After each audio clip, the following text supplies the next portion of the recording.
Hi there, and welcome back to Out There, a Cryptid podcast. I'm your host, Josh. Each week I come out with a new episode focused on a cryptid that I find super fascinating and weird. And if you still don't know what a cryptid is, it is defined as an animal that has been claimed to exist but never proven to exist. Cryptids don't have to be supernatural or mythical beings. Although many of them are, some cryptids have actually become documented animals. Make sure you go and follow the podcast on Instagram, at OutThereCryptids, and check out the posts I make for each episode and maybe send some suggestions you'd like to hear. First off, there are so many new followers that come in every day, and I want to say hi to all of you. And also hi to my first, long-time listeners. Your support is so amazing, and I want you to know that I notice it, and I love it. I don't have any information on joining the Out There team just yet, but I've got big plans coming up that may even include some merchandise. I do have one announcement that is ready to go, though. So, you know how on Instagram we used to post a picture of whoever was appearing on the Weird Club for that episode? Well, since Weird Clubs haven't been as frequent as they were before, I've had to fill that space with either Penny or me, and I don't know about you, but I'm getting tired of seeing my face so much up there. So, in its place, I am looking for artists or creatives alike to fill that spot. I'm looking for sketches, poems, collages, whatever you want of the cryptid for the upcoming episode. Since we announced the cryptid the week before, you will have time to get it ready. Now, since we post the night before, usually I will need them submitted by that Monday of the week. So, for example, for the next episode, submissions must be in by Monday, August 9th. I am so excited to see what you come up with. Submissions can be sent to either the Instagram or our email, outtheracryptidpodcast@gmail.com. And also, just to let you know, there will be no episode on August 4th, so next week. So use that time to go catch up on missed episodes or re-listen to your favorite ones. Might I recommend Lake Champlain Monster? Because that one has some really good evidence, and Jenna is also hilarious as per usual. Okay, sorry, I talked a lot at you, and now let's get to the real reason we all are here. Today's cryptid is a Native American evil spirit that was created from committing the worst possible sin. A creature that stalked and hunted people who were alone in the woods of northern North America. An entity that goes much deeper into the psyche than you'd think. Today, we are talking about the Wendigo. There is no Weird Club today, just me. Let's dive in. In the thick forests of northern North America lives a Native American legend. The creature is said to live in the dense wilderness between Minnesota up to central Canada. Now, the origins of this cryptid are very clear. It comes from the Native American lore of the tribes from the north. The Wendigo can be found in Algonquin, Ojibwe, Eastern Cree, Saulteaux, West Main Swampy Cree, Naskapi, and Innu peoples' history. Because of these several different variations, there are more than 30 different names for this cryptid, but we will stick with the most common one. And even with this one, there are two different spellings. There is the Wendigo spelling or the Windigo spelling. Either way, each name roughly translates to the evil spirit that devours mankind. Creepy, right? And if that wasn't creepy enough, the description of this beast will surely send shivers down your spine. The Wendigo is described to have glowing eyes with an overly long tongue. It looks somewhat humanoid, but clearly isn't. It sometimes is described to have shallow, yellowish skin, but other sightings report it being covered with matted hair. Long, yellowed fangs stick out of its bloody mouth. Their lips are often chewed, ragged, or completely gone, and long claws hang from their hands. Now, they are astonishingly tall and look emaciated, but that is just their physical description. These creatures are reportedly near-perfect hunters. They move at incredibly fast speeds and can run across treetops while making a horrible, shrieking sound that makes you freeze in your tracks. Apparently, one way to know you're in the presence of one is this foul odor. Plus, sometimes it brings on a sudden snowstorm. Now, this opens up the more supernatural side of this cryptid. Wendigos can control the weather through their use of dark magic. They have these powers because they are spirits who have possessed a human being and made them become monstrous. They also apparently have a heart of ice. Now, there are depictions of this creature having horns, but this is actually false, according to original legends. Apparently, there is no evidence of this in all the Algonquin people's versions. The horned beast came from a movie titled Wendigo in 2001. The director pulled inspiration from scary stories to tell in the dark and adapted it into his own interpretation. He even admitted that he didn't do any research on the Wendigo until after the movie, which is just not the smartest decision, but we'll gloss over that. What I find very fascinating about this cryptid is that apparently once transformed, it has no gender. Even though they are created from humans, they become so inhuman that they lose every fiber of their being. There is one popular belief on how someone becomes these evil spirits, and that is when a human turns to cannibalism to survive. So, when a person eats human flesh, this dark spirit takes over their body. But in some legends, you also don't have to physically become one. According to native legends, some communities believe it can be caused by a spiritual imbalance or by choosing to prioritize the self over the community. Other versions of the legend say that a human who displayed extreme greed, gluttony, and excess could also be possessed by a Wendigo. Okay, so now that you know all about these beasts, let's get into the sightings. Of course, we start with the original Algonquin myth. This is from cryptidsfandom.com. The storm lasted so long that they thought they would starve. Finally, when the wind and swirling snow had died away to just a memory, the father, who was a brave warrior, ventured outside. The next storm was already on the horizon, but if food was not found soon, the family would starve. Keeping his knife and spear close, he ventured out upon the most frequently used game trail, watching intensely for some sign in the newly fallen snow of animal footprints or movement of any kind. The forest lay deep and oddly silent under its gleaming coating of ice and snow. Every creature of sense lay deep within its burrow and slept. Still, the warrior hunted, knowing how desperate his family had become. As he moved through the eerie stillness, broken only by the soft caress of the wind, he heard a strange hissing noise. It came from everywhere and nowhere at once. The warrior stopped. His heart was pounding. That was when he saw the blood-soaked footprints appearing on the path in front of them. He gripped his knife tightly, knowing that somewhere, watching him, was a Wendigo. He had learned about the Wendigo at his father's knee. It was a large creature as tall as a tree, with a lipless mouth and jagged teeth. Its breath was so strange hiss, its footprints full of blood, and it ate any man, woman, or child who ventured into its territory. And those were the lucky ones.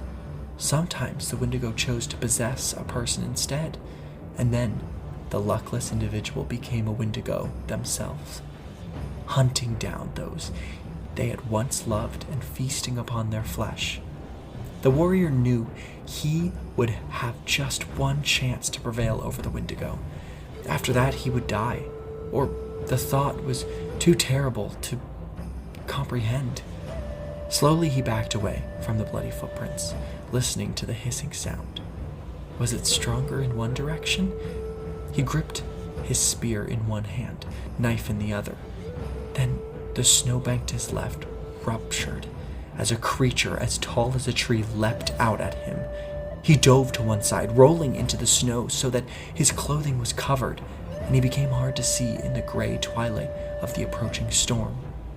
The Wendigo whirled its massive frame, and the warrior threw the spear. It struck the creature's chest, but the Wendigo just shook it off, as if it were a toy. The warrior crouched behind a small tree as the creature searched the torn-up snow for a trace of him. Perhaps one more chance. The Wendigo loomed over his hiding place, its sharp eyes seeing the outline of him against the tree. It bent down, long arms reaching. The warrior leapt forward and, as if to embrace the creature, and thrust his knife into its fathomless black eye. The Wendigo howled in pain as the blade of the knife sliced into its brain cavity. It tried to pull him off of its chest, but the warrior clung to the creature, stabbing it again and again in the eyes, the head. The Wendigo collapsed to the ground, bleeding profusely, almost crushing the warrior beneath its bulk. He pulled himself loose and stared at the creature, which blended in with its white surroundings so well that he would not have seen it, except for the blood pouring from its eyes and ears and scalp. Then the outline of the creature grew misty, and it vanished, leaving only a pool of blood to indicate where it had fallen. Haken, the warrior, heart pounding with fear and fatigue, turned for home. He was weakened by lack of food, but knew that the storm would break soon, and he would die if he did not seek shelter. At the edge of the wood, he found himself face to face with a red fox. It was a fat old creature, its muzzle lined with gray. The creature stood still, as if it had been brought to him as a reward for killing the Wendigo. With a prayer of thanksgiving, the warrior killed the fox and took it home to his starving family. The meat lasted for many days until the final storm had blown itself out, and the warrior could safely hunt once more. Crazy, right? What's interesting about this story is that we get both the supernatural and the cryptid versions in one. We see that this thing can disappear within a second, but it also bleeds, just like a regular animal. And with this story, we get the sense that these are near perfect hunters. That is until a story began spreading throughout the tribes that showed a side of the Wendigo that no one knew about. Maybe these creatures were more human than we believed, intelligent creatures that have the ability to make long-term decisions. One time, long ago, a big Wendigo stole an Indian boy, but the boy was too thin. So the Wendigo didn't eat him up right away, but he traveled with the Indian boy, waiting for him to get fat. The Wendigo had a knife, and he'd cut the boy on the hand to see if it was fat enough to eat, but the boy didn't get fat. They traveled too much. One day, they came to an Indian village, and the Wendigo sent the boy to the village to get some things for him to eat. He just gave the boy so much time to go there and back. The boy told the Indians that the Wendigo was near them, and showed them his hand where the Wendigo had cut him to see if he was fat enough to eat. They heard the Wendigo calling for the boy. He said to the boy, "Hurry up, don't tell lies to those Indians." All of them went to where the Wendigo was and cut off his legs. They went back again to see if he was dead. He wasn't dead. He was eating the juice or marrow from the inside of the bones of his own legs that were cut off. The Indians asked the Wendigo if there was any fat on them, and he said, "You bet there is. I have eaten many Indians. No wonder they are fat." So, they killed him and cut him to pieces. That was the end of the giant Wendigo.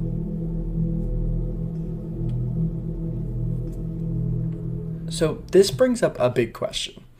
Is the Wendigo an intelligent spirit, or is it just on the hunt for human flesh? I mean, there's a big difference, but we don't really get an answer, which only makes this cryptid more terrifying. Now, it wasn't until the 17th century that the Wendigo appeared in writing. In Jesuit records from 1661 titled Jesuit Relations, it states, "What caused us greater concern was the intelligence that met us upon entering the lake, namely that the men deputed by our conductor for the purpose of summoning the nations to the North Sea and assigning them a rendezvous where they were to await our coming, had met their death to previous winter in a very strange manner. Those poor men, according to the report given us, were seized with an ailment unknown to us, but not very unusual among the people we were seeking. They are afflicted with neither lunacy, hypochondria, nor frenzy, but have a combination of all these species of disease, which affects their imaginations and causes them a more than canine hunger. This makes them so ravenous for human flesh that they pounce upon women, children, and even upon men, like veritable werewolves, and devour them ferociously, without being able to appease or glut their appetite, ever seeking fresh prey, and the more greedily, the more they eat. This ailment attacked our deputies, and as death is the sole remedy among those simple people for checking such acts of murder, they were slain in order to stay the course of their madness. What I find interesting about this textual evidence is the fact that it is written from the perspective of someone just retelling what they were told, rather than the story itself. Because from this we can see a more human side to these sightings. This seems to be talking more about the malevolent psyche aspect of this cryptid, where they might not completely be inhuman yet. Either way, this was the first time white settlers heard or spoke of these beasts. But the next big event in the Wendigo story comes in the 1870s, and it accelerates this cryptid into a very realistic world, one that involves a family's life that was forever changed. It's the story of a man named Swift Runner. He was born in Alberta, Canada, as Kai Ki Kutchin. He and his family of 6 children were very popular in the Cree community. In 1875, Swift Runner was a trapper and a guide for the Northwest Mounted Police. Unfortunately, he began drinking, and when he drank, he became violent and angry. The police force fired him from his job, and to make matters worse, the tribe kicked him out due to his violent tendencies. But he and his family kept going. That was until 2 years later. Late fall of 1878, Swift Runner took his wife, his 6 children, his mother-in-law, and brother out into the wilderness for a camping trip. But, unfortunately, nobody came back. That is until the spring of next year, when Swift Runner appeared out of the woods to a Catholic mission. A priest found him and asked what had happened. He said his whole family was dead. Then he talked about how they got lost and couldn't find their way out. And through the bitter cold, they all started dying of starvation, one by one. But the priest noticed something odd. Swift Runner was a large man, standing over 6 feet tall, and he looked very well fed. But he was accepted into their settlement, where they gave him food and shelter. But the suspicion never went away. Swift Runner would wake up every night screaming in terror. The last straw came when he was caught trying to bring a group of children into the woods. That priest went to the authorities and told them all about Swift Runner's emergence from the woods, looking healthy, and about the children incident. The police took him into custody, where he was ordered to lead them to his winter campsite. Eventually, the police found the site and were horrified. Bones were scattered all around the site. Some were even broken. Some of them were hollowed out. And even worse, they found a pot full of human fat. This all meant one thing. Swift Runner ate his family.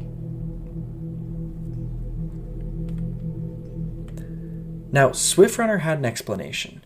He said he was possessed by the evil spirit of a Wendigo. It wasn't him that murdered his family. It was this beast. But the police did not take that as an excuse. So he went to trial in 1879, where he retold the same story, this time in front of a jury. After only 20 minutes of deliberation, he was convicted of murder and sentenced to death. On December 20th, 1879, Swift Runner was the first man legally hanged in Alberta, Canada. And right before he died, he gave a speech admitting to the crimes he committed, while maintaining that the Wendigo was there. This was just the beginning of the Wendigo trials. In 1897, there was a trial that became a landmark case for early Canadian law. It was named the Wendigo Killing. A man from the Ojibwe tribe was convicted of manslaughter after he shot someone whom he believed to be one of these evil creatures. This set the precedent for how situations were handled between tribal law and state law, or common law. For example, in this case, his actions were acceptable by the tribe, but Canadian common law applied to all of the Indigenous communities, even though there was no prior knowledge of this. But anyways, let's keep moving along the timeline. Between the late 19th century and the early 20th, there were a couple more cases of Wendigo killings and murder convictions. A man named Jack Fiddler claimed to have killed as many as 14 Wendigos. He was an OG Cree chief and medicine man. In 1907, Fiddler, along with his brother, were arrested in Canada for the murders.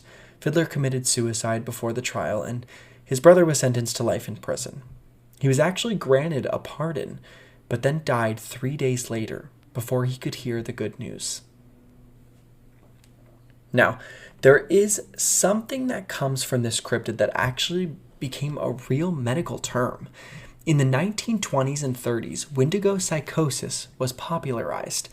The psychosis is reportedly a cultural-bound mental illness that apparently draws people to cannibalism or cannibalistic thoughts. It is said to occur mainly within people living in around the Great Lakes of Canada and the United States, and it is mainly in the winter months when people are isolated in the heavy snowstorms. The beginning signs of it are poor appetite, nausea, and vomiting, but there have been people who claimed they had the delusion of being transformed into a Wendigo monster. But it should be said that in the 70s, the whole diagnosis was brought into question. After looking over the research, experts realized that the condition was never fully studied. There were no subjects with the condition that were tested. Instead, it was a real event they decided must have been a mental illness.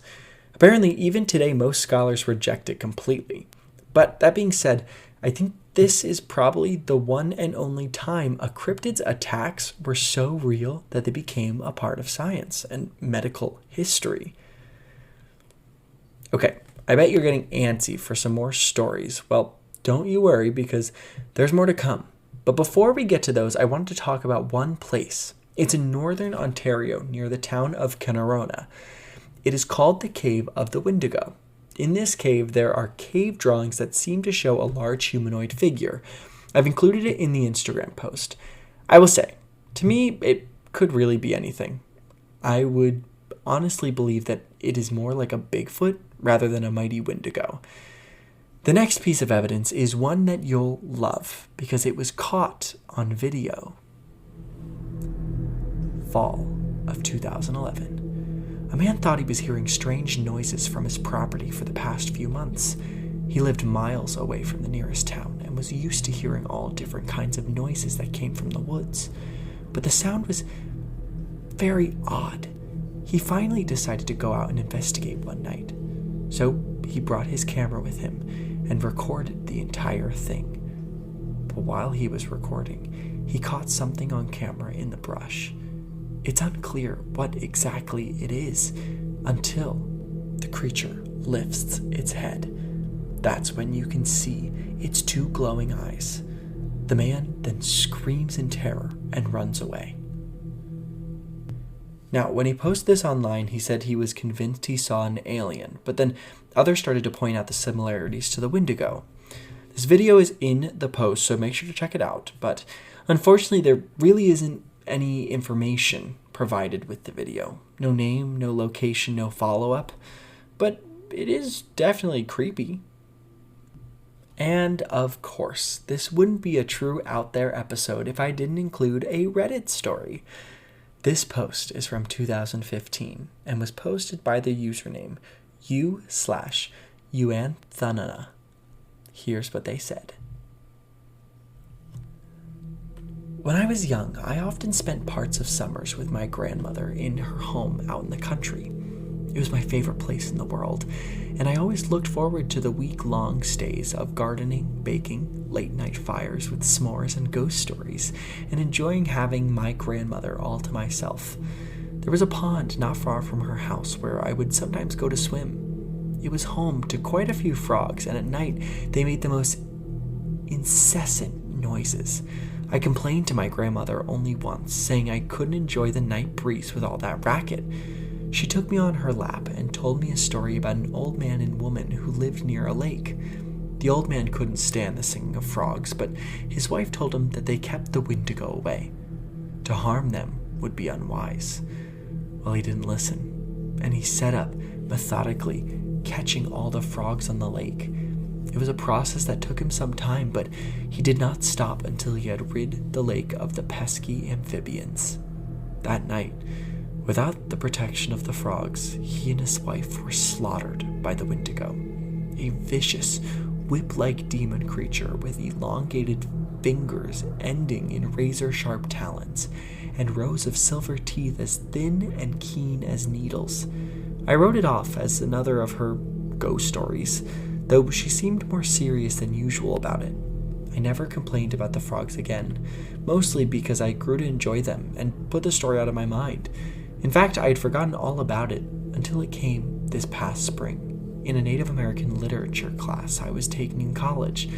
The mention of the Wendigo sparked the old memory of my grandmother's story. I thought she had made up the word.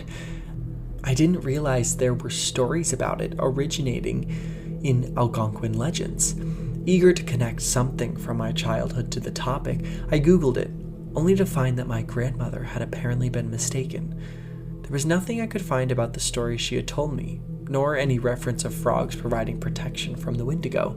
In fact, the Wendigo legend seemed very little like my grandmother's version. They were said to be insatiable, craving human flesh, and sometimes created from the forms of people who had resorted to cannibalism to survive.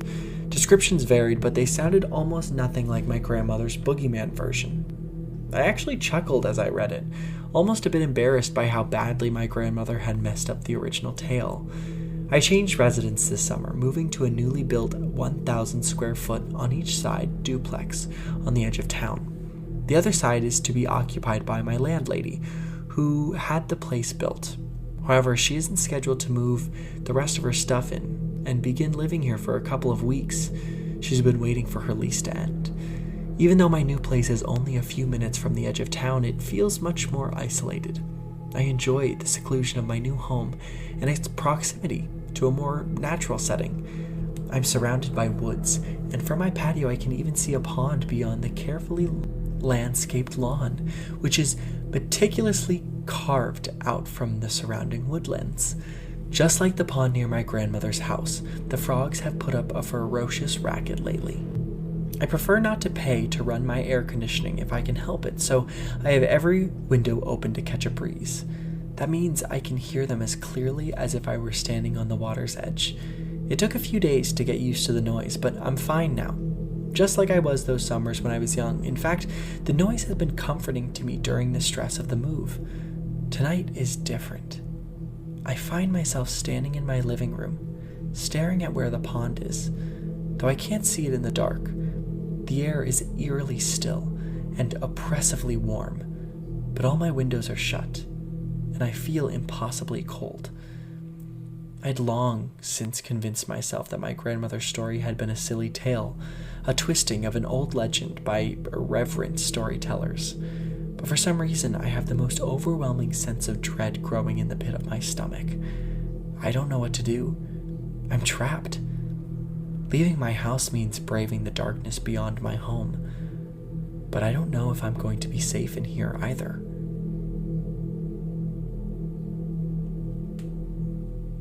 The good news is that we can assume this person is safe since they were able to post about it on Reddit. That being said, this story really does align with what this cryptid is supposed to do. They hunt, but they are so good at it you don't even see them coming. But even the best hunters can't stay hidden forever, especially with the invention of smartphones, because in 2019, someone caught what could be a Wendigo screaming on camera. November of 2019. In the Canadian wilderness of northern Western Ontario, Gino Mikis was on a hunting trip with his wife and grandson. They were so deep in the woods that the closest town was about 50 kilometers, or more than 30 miles away. They heard strange noises coming from the dense brush. Mikis said they were just walking around when it let out the first scream. I thought it was a moose, but my mind changed when it screamed again and again. Mikis knows the animals of these woods. He has seen and heard moose, black bears, and even wolves. The scariest part was the fact that as they listened to the screams, it seemed like they were growing closer and closer to them. Mika said we could hear it moving. It sounded kind of heavy. But my wife, she got scared, picked up our grandson, and started walking fast towards the vehicle. That is when Mikas pulled out his phone and started recording the sounds. And in the background, you can hear his grandson trying to replicate the sounds. But those howls send chills down your spine. The video is on YouTube, and it has reached over 500,000 views. It is also in the Instagram posts. It's a little hard to hear, so make sure to really listen, because there is definitely some odd screaming coming from those woods. Now, some people claim that the sounds are that of a grizzly bear.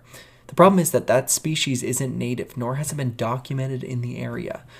Others said it was a wolf or a pack of wolves, and believe it or not, some said that it's most likely a Bigfoot. Ontario's Ministry of Resources and Forestry biologists were unclear what the sound was. Spokeswoman Jolanta Kowalski wrote, "Our biologists say it could be a larger mammal, for example a wolf, but because it's a considerably distance from the recorder, there is no way to know for sure.